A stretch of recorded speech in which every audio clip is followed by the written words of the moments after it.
Sio de God, Helisti. Hello, everyone. Welcome. I am Kara Callan Watts, and I'm here today to visit with you about our new program called Cherokee 411 with Kara. I am excited about the news that we're going to bring you, the coverage of events across the Cherokee Nation, and so much more. But let's welcome my partner, Deb Reed. Hey, That we're sucked. excited to share the story of how Cherokee 411 began and really why it's so close to our hearts. Okay, Kara, do you remember how we started this? I mean, it's been in the works since what, 2021? Absolutely. I think there was conversations even before 2021, Deb. Both of us have served the tribe in various capacities, and I know that we're always concerned about the Cherokee people and what happens next, what happens now. So, as we watch Cherokee Nation develop post McGirt and look at the economy, I mean, we're both small business owners. We both want to make sure that our Cherokees have the best jobs, make the most money they possibly can. And we look across the landscape, I think we both saw opportunities not only to preserve our culture and our heritage and our language, but to preserve the very essence of who we are as Cherokee people. And for You me, know, that's Cherokee 411. yeah, I remember that we were initially thinking we have all of this knowledge, all of this cultural knowledge, and during COVID, we lost a lot of people. And as we saw these people passing away, it was, oh no, we didn't just lose this person. We lost all of the knowledge they had about interacting with our tribal government. We lost their knowledge that they had about our culture. We lost more than just a person. The tribe itself lost a lot. And I recall us talking about one of our greatest needs also was for our women to be able to work from home. Do you remember that conversation? Absolutely. We both felt a strong need to figure out a business, a for profit business that would allow our Cherokee women to stay at home and care for not just the next generation of Cherokees, but our elders. And that's a And I huge need remember, across the tribe. yes, and I remember specifically talking about it being a for profit because we realized something like this and on this scale needed money, right? We needed funding. And we realized, well, it also needs to be self sustaining. And the only way to Amen. do that, yeah, the only way to do that is a for profit company. So I want to basically, here's where I want to set the stage and the expectation that not everything's going to be free. So if you can think of a tactful way to say that, this is where we want to put that in. Excuse me, I'm going to take a drink. For a couple of decades now, I have personally invested in making sure that the news covering the Cherokee Nation, whether I agreed, whether I thought it was factual, not factual, but anything covering the Cherokee Nation, our cousins at Eastern Band, and our relatives at the United Katua Band, I would bring that news together via email. And then as social media evolved, I would also put it out on social media so that there was one place where you could find the Cherokee news, anything and everything about what we were doing, any events.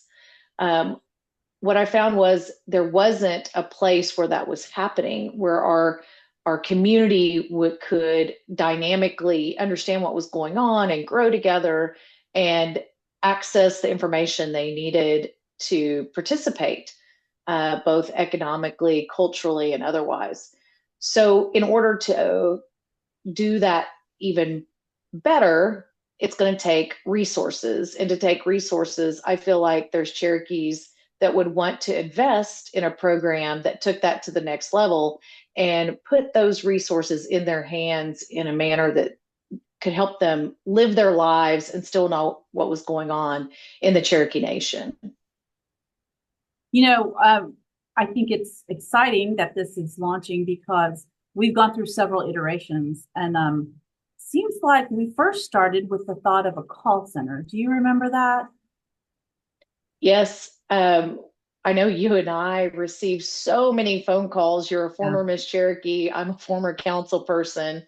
Um, the things we do in our professional lives, every time I turned around, you and I Yeah. found that a significant amount of our time was spent answering people's Cherokee questions.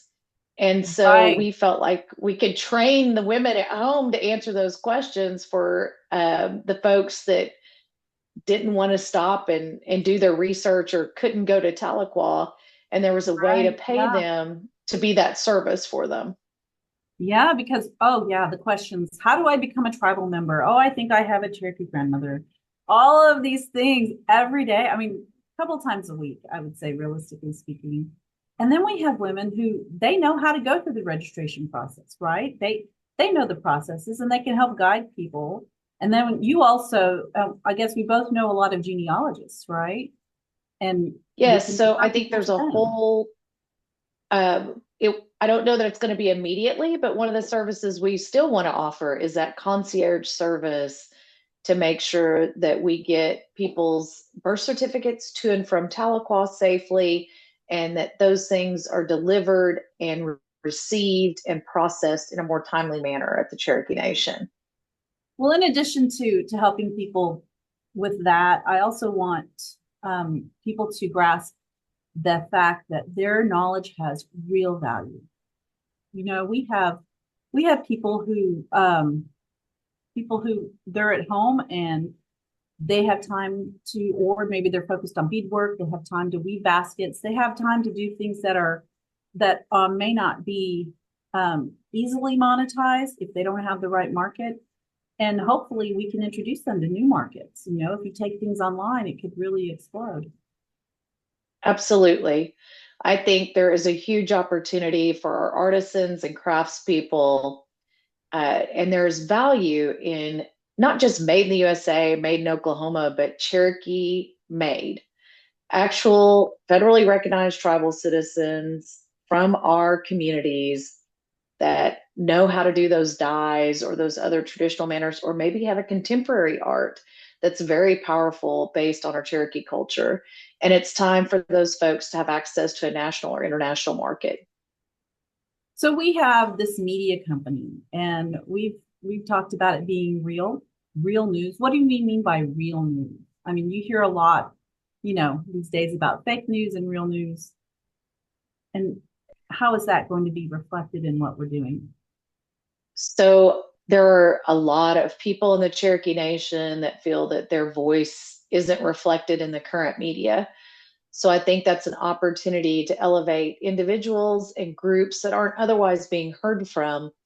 And I can tell from the 20 plus years I've been working in the public with Cherokee Nation in our community that there's room at the table to make sure that all voices and all sides of the issues are being heard. I love So that. right now, we have one newspaper that covers Cherokee Nation news. There's some coverage in our locals, which are slowly but surely fading away in our 14 counties. And then it's less likely that outside the Cherokee Nation, even in the Tulsa world, that our news is being covered, let alone any kind of investigative journalism. So we have compiled a group of people, I mean, including yourself, you have a journalism degree, and we're going to be able to cover these issues with more facts, more figures, bring real resources to the table about where you find information inside the Cherokee Nation and what is really going on with your tribal government. I also like the fact, and I'm very excited about the fact that we're going to bring relevant news. And this is where I think the aspect that sets us apart really comes in. Because this relevant news will be relevant to communities. We want to give shout outs to your basketball players, your graduates. We want to give a shout out to somebody who just celebrated a big milestone. And this is where you can do it and we can celebrate it as a community. And it's really exciting. So when I think about post McGirt Cherokee Nation, economic development, community businesses, I miss the old school local newspaper. And we're going to bring that back. We're going to talk about our athletes, our academic achievers, and we're going to say, well, who's your parents? Who's your grandparents? Who are you descended from on the Dawes rolls? We're going to bring contemporary Cherokees to light within the context of being Cherokee today and historically. And I think this is exciting because it'll make sure that our kids and grandkids continue to be connected to each other and understand who their relatives are and who's out there doing successful things. I think it's important that our kids and our adults see positive role models, and I'm excited to bring those people forward and showcase them every week here at Cherokee 411.